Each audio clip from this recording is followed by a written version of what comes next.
महाराष्ट्रातील ताज्या घडामोडी पाहण्यासाठी लाईव्ह 24 तास न्यूज चॅनलला सबस्क्राईब करा आणि बेल आयकॉनवर क्लिक करा. सध्याची परिस्थिती तशी नाही. उघडपणे अगदी डिटेल असं सांगण्यासारखं एका मतावर देखील संघर्ष होईल अशा परिस्थिती निर्माण झाल्या. मग बघूया आता कसं कसं होतंय.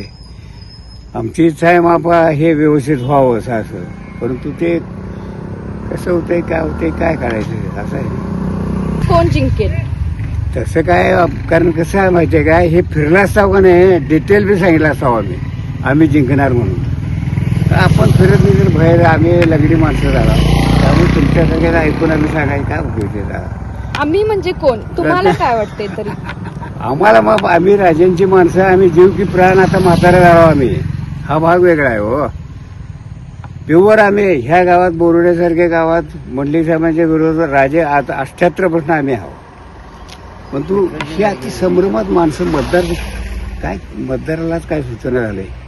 तर ही द्विधा अवस्था आहे, जे मतदार आहेत त्यांची, ती कशामुळे झाली असं तुम्हाला वाटतं? कशामुळं आता ते काय ठेवायचं आता त्या पुढाऱ्यांनी नावं, ते अवघड आहे सगळं, थोडा फार अवघड आहे ते विचार. म्हणजे जे पूर्वीचे नेते होते त्यांनी त्यांची कार्य पूर्णपणे पार पाडलीत की नाही असं तुम्हाला वाटतं? नाही, सगळ्यांचा फक्त खुर्चीसाठी स्वार्थ.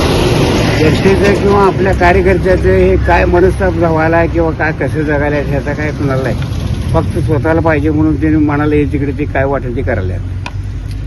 महाराष्ट्रातील ताज्या घडामोडी पाहण्यासाठी लाईव्ह 24 तास न्यूज चॅनलला सबस्क्राईब करा आणि बेल आयकॉनवर क्लिक करा.